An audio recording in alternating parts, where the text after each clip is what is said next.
If you think Milan is just fashion and a big cathedral, you've been sleeping on 70% of the city. I'm talking about a church lined with human bones, a vineyard Leonardo da Vinci actually owned, a rooftop you can walk on, and a tram that doubles as a spa. Stick with me till the end, because I'm dropping a perfectly mapped golden hour to blue hour route you can copy tonight. Let's unlock Milan. Quick orientation, so you don't waste time. Milan is compact. Most highlights are 10-25 minutes apart by metro or tram. Buy a day pass if you're hopping around. M1, M2, M3, M4, M5 lines cover you. Mondays, many museums close. Plan Last Supper and Pinacoteca in advance. Golden Hour, Duomo or Parco Sempione, plus Blue Hour, Navigli, Il Chef's Kiss. 1. Walk on a cathedral, Duomo terraces, sunset, secret ruins, zero regrets. Imagine strolling on the roof of a 600-year-old cathedral as the spires turn pink. Yep, the Duomo terraces are open to walk. Take the lift if you're short on time, or the stairs for bragging rights. Up top, the forest of marble pinnacles is unreal, and you'll get a 360-degree view of Milan's skyline, from modern skyscrapers to the Alps on a crisp day. Inside the Duomo, look for the meridian line on the floor. At noon, a sunbeam nails a brass marker. Under the Duomo, there's an archaeological area with a 4th century baptistery where St. Ambrose baptized St. Augustine. La Rinascente Food Hall Terrace for a sneaky cappuccino with a view, or the Highline Galleria rooftop walkway for a crowd-free panorama. The Duomo took nearly 6 centuries to complete. The final gate was only finished in 1965. Book Duomo plus rooftop combo tickets online and aim for late afternoon to catch sunset. 2. The mall that predicts your luck. Galleria, Vittorio, Emanuele II, plus a secret rooftop walk. This iron and glass beauty is one of the world's oldest shopping arcades. That soaring glass dome is a showstopper. Find the mosaic bull in the floor. Locals spin a heel on his, for good luck. Camperino in Galleria, the historic bar that helped spread the Milan aperitivo ritual. The Highline Galleria, ticketed, is a discreet rooftop path above the glass vaults. Magical at golden hour. People call it Milan's living room. It's been a meet-up spot since the 19th century. Pro tip, pop into Pasticceria Marchesi by Prada upstairs for a refined pastry fix. 3.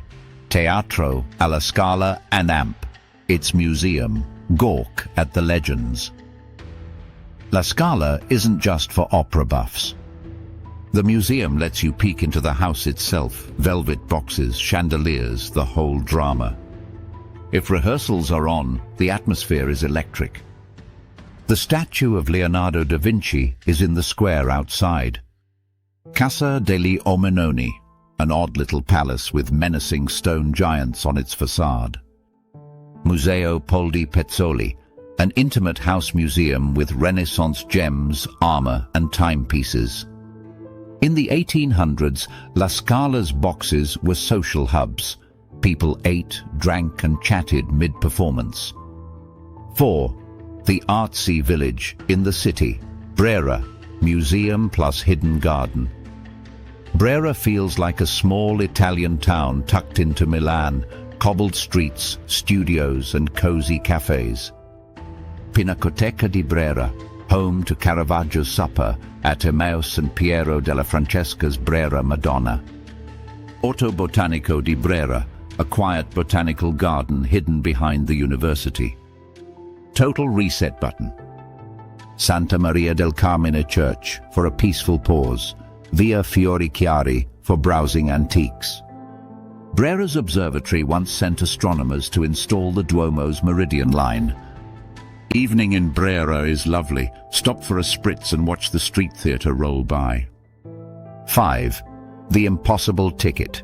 Here's how to get it. The Last Supper, Leonardo's.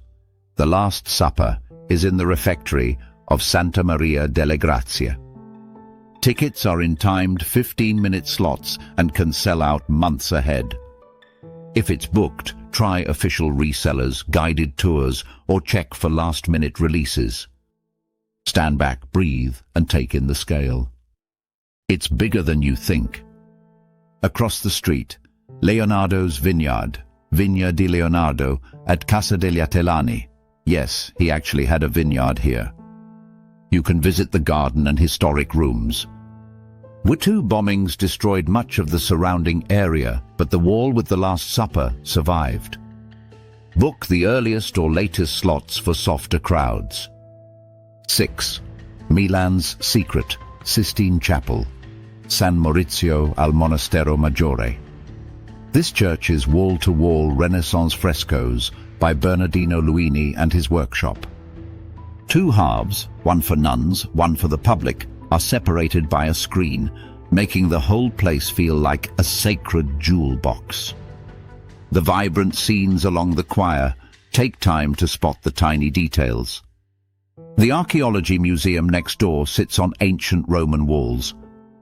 Locals call it the Sistine Chapel of Milan, and it's often free to enter. 7. The church that messes with your eyes, Santa Maria presso San Satiro. Bramante pulled off a visual magic trick. The apse looks deep, but it's basically flat, just about a meter deep, thanks to ingenious perspective. Move side to side and watch the illusion shift. It's a mind-bender. The small side chapels and sculpted altars, easy to miss. Space was so tight, Bramante invented a new kind of architectural trompe-l'œil. 8. A castle full of museums, Castello Sforzesco plus Parco Sempione. This fortress isn't just a pretty gate. Inside are multiple museums, including Michelangelo's unfinished Rondanini Pietà, which is haunting in the best way. The castle courtyard, free, then wander straight into Parco Sempione for green space and locals picnicking. Triennale Milano Design Museum for furniture, interiors, and rotating exhibitions. Torre Branca, ride up for a panoramic view over the park and skyline. Leonardo worked for the Sforza family. His fingerprints are all over Milan.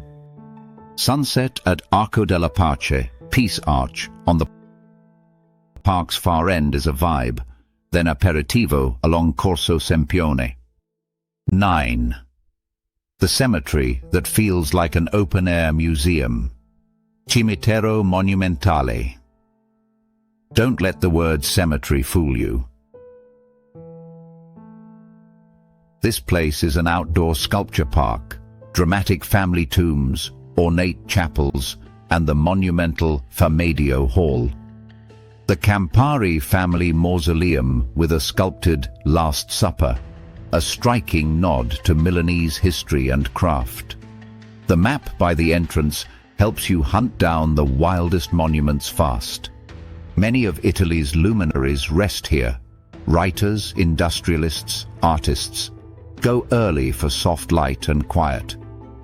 10. The skyline you didn't expect. Porta Nuova plus Bosco Verticale. Milan has a shiny, futuristic side. Piazza Gaiolenti's fountains and the Unicredit spire look especially slick at dusk. A short walk away, Bosco Verticale, the iconic vertical forest apartment towers covered in trees. Biblioteca degli Alberi, Library of Trees, a park that connects everything with looping paths and seasonal plantings. Cross into the Isola district for street art, indie cafes, and a true neighborhood feel. Fun fact, Bosco Verticale has thousands of trees and shrubs. It's a vertical ecosystem. 11. Navigli, canals. Navigli is Milan's nightlife postcard, aperitivo, reflections on the water, and live music floating out of bars. Start at Darsena, then stroll the Naviglio Grande. Vicolo dei Lavandai, a preserved old washing alley that feels like a time capsule.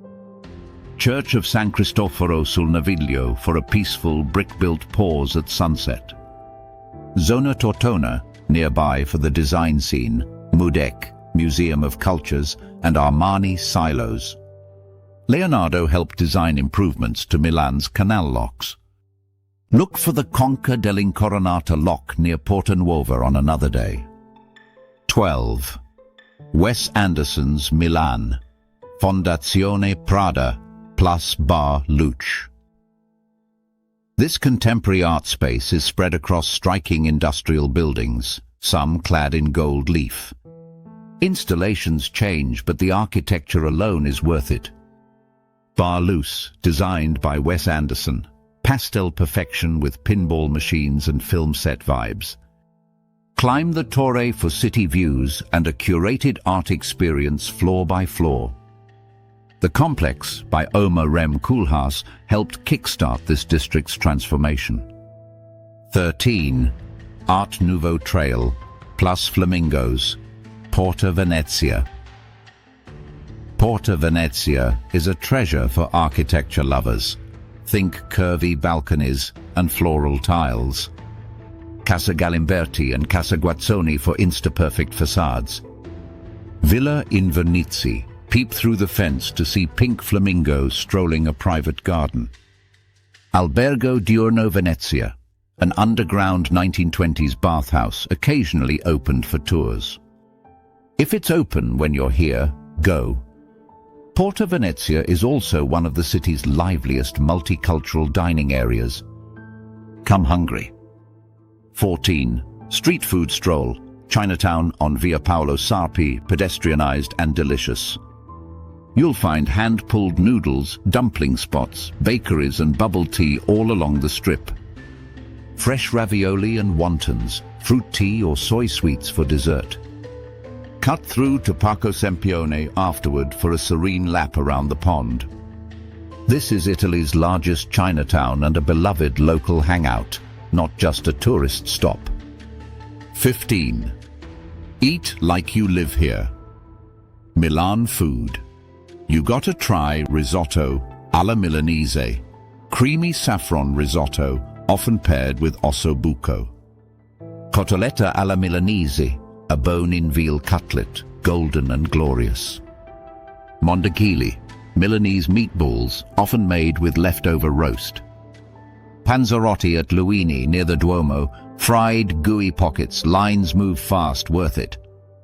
Panettone, born in Milan, try it year-round at classic bakeries, Cova, Cucci, Marchesi. Aperitivo, Campari was born here.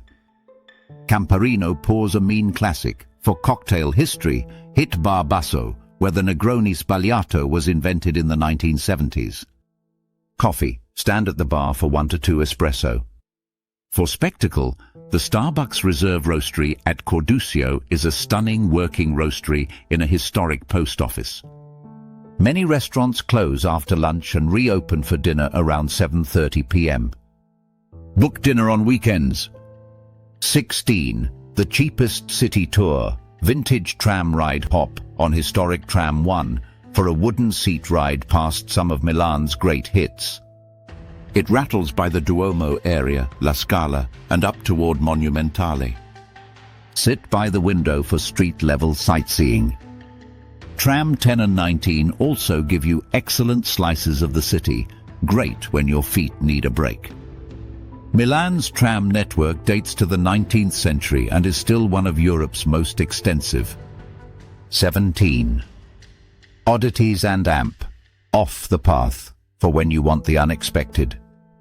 San Bernardino alle Ossa, a bone chapel, walls decorated with human skulls and bones. Chill-inducing, respectful, unforgettable. QC Terme Milano, a day spa built into historic walls with a sauna inside a vintage tram in the garden. Pirelli Hangar by Coca, massive contemporary art space. Don't miss Anselm Kiefer's 7 heavenly palaces towering inside a former factory. Ortica Memoria Murals, a neighborhood-scale mural project Walk the stories of Milan across building facades. Bonus: the perfect evening route. Golden hour, blue hour. Use this when you've only got one night to fall for Milan. 500 p.m. Duomo, terraces. Catch golden hour on the rooftop. Grab a quick espresso at La Rinascente Terrace on the way down. 6:15 p.m. Galleria Vittorio Emanuele II. Walk under the glass dome, spin on the bull, peek into Camperino. 6:45 p.m. La Scala Square. Brera. Stroll past La Scala, then cut into Brera's lanes. Quick aperitivo at a sidewalk table. 7:30 p.m. Tram 2 or metro to Navigli d'Arsina. Time it for blue hour so the canal lights sparkle. 800 p.m. Naviglio Grande. Walk to Vicolo dei Lavandai, then dinner along the canal or in Tortona if you prefer quieter. Gelato to finish. You did Milan right. Need to know tips. Book in advance. The Last Supper, Duomo rooftops, and popular restaurants on weekends. Churches may require covered shoulders. Carry a light scarf. Pickpockets. Like any big city, stay aware around Duomo, Centrale and trams. Best times, spring and fall for weather. August can be hot and sleepy as locals vacation. San Maurizio's frescoes, it's jaw-dropping and often quiet. Vicolo dei Lavandai, feels like you stepped into an old painting. Leonardo's vineyard, pair it with your Last Supper visit. Monumental cemetery, it'll change how you think about cemeteries. Porta Venezia Flamingos, a quirky 5-minute detour that always makes people smile. And tell me, which hidden gem are you hitting first, the Bone Chapel or the vineyard? Subscribe for more faceless, no-fluff city guides just like this.